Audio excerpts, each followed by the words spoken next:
अंत में एक कविता सुनाई है, तो मैं भी आपने अंकुर का अंत बताया था कि एक बच्चे ने पत्थर चलाया और शीशा चटक गया और फिल्म अंत हो गई। और अंकुर फिल्म का नाम अंकुर है। तो ये हरिवंश राय बच्चन की एक कविता है, बल्कि दो कविता मेरे जी। मुझको सुनाने का लालच आ रहा है।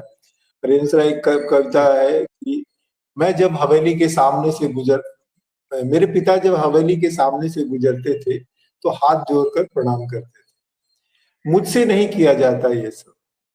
और मेरे बच्चे जब हवेली के सामने से निकलते हैं तो कहते हैं इनक पूंजीवाद मुर्दाबाद।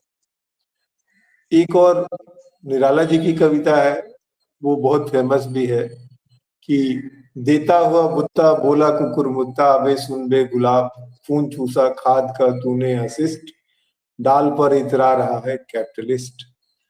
तो देखिए, जो व्यवस्था और जो संस्थाएं और मूल्य, ये चीजें जो है वो मनुष्य के व्यवहार को बांध करके रखती है।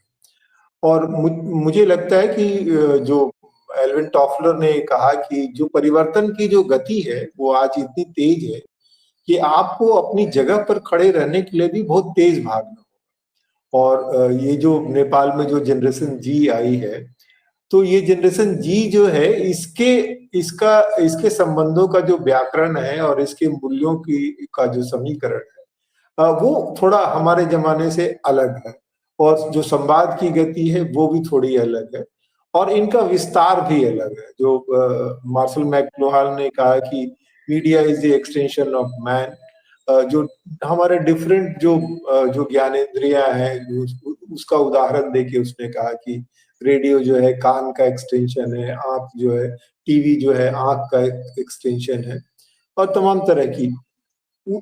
उसका लबोलुबाब ये है कि आज जो है इस जनरेशन के सामने, जनरेशन जी के सामने पूरी दुनिया खुली पड़ी है। पूरी दुनिया का उदाहरण उसके सामने है।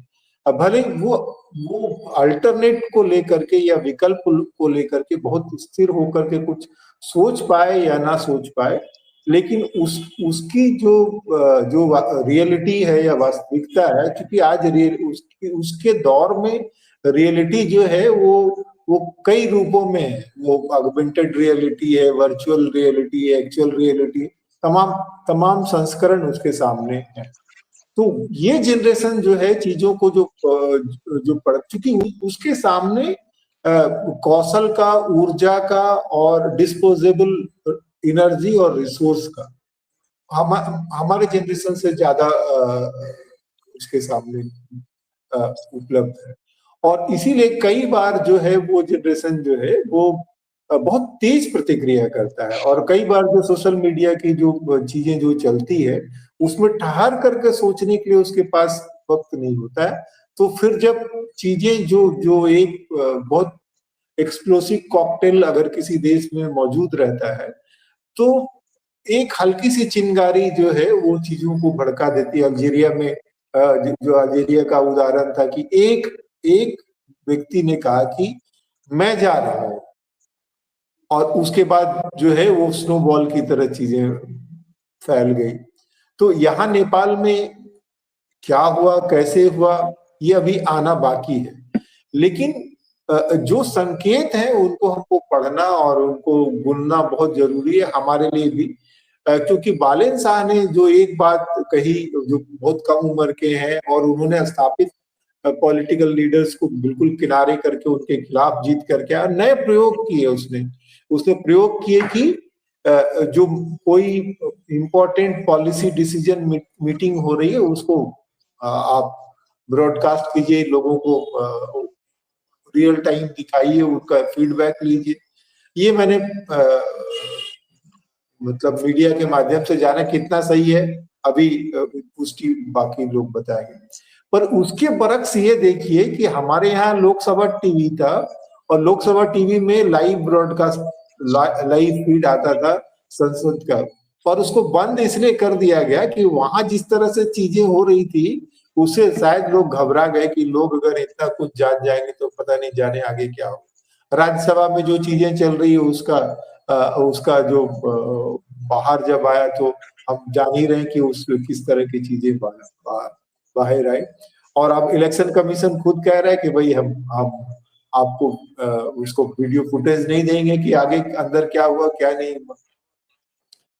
तो ये बात भी दुरुस्त है कि भाई जो महाशक्तियां अपने जो जियो स्ट्रेटेजिक चेस बोर्ड पे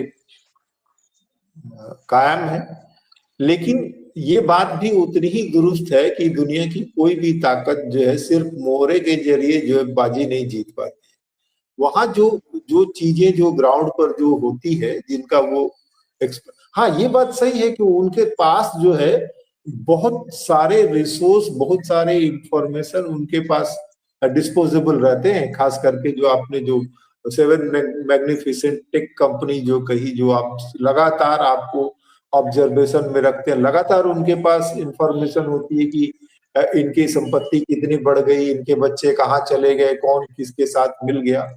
और इस इंफॉर्मेशन को इस्तेमाल करने की उनके पास सहूलियत होती है, तो कई बार वो निजी तौर पे ब्लैकमेल करके इसका इस्तेमाल कर लेते हैं।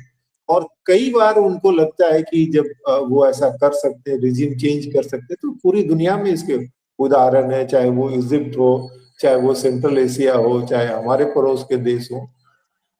हमारे लिए जो है वो बहुत गंभीर समय है, क्योंकि ये जो सोशल मीडिया जो है वो एडिक्टिव है। तो जिन जी जो है उस पे हुक्ड होती है, जो इलेक्ट्रॉनिक हुक कहते हैं। तो एक बहुत जरूरत है कि हम जो हमारी संस्थाएं हैं, कॉन्स्टिट्यूशनल संस्थाएं हैं, उनको रीअलाइन करें कि ये जो नए तरह के जो रिश्ते बन रहे हैं और नए तरह का जो सूचना प्रवाह हो रहा है और नई तरह से जो रियलिटी कनेक्ट की जा रही है, उसके बरक्स हमारे जो राजनीति और लोकतंत्र है वो कैसे सुरक्षित रहेगा। नेपाल एक बड़ा उदाहरण। एक 30-30 सेकंड की टिप्पणी लूंगा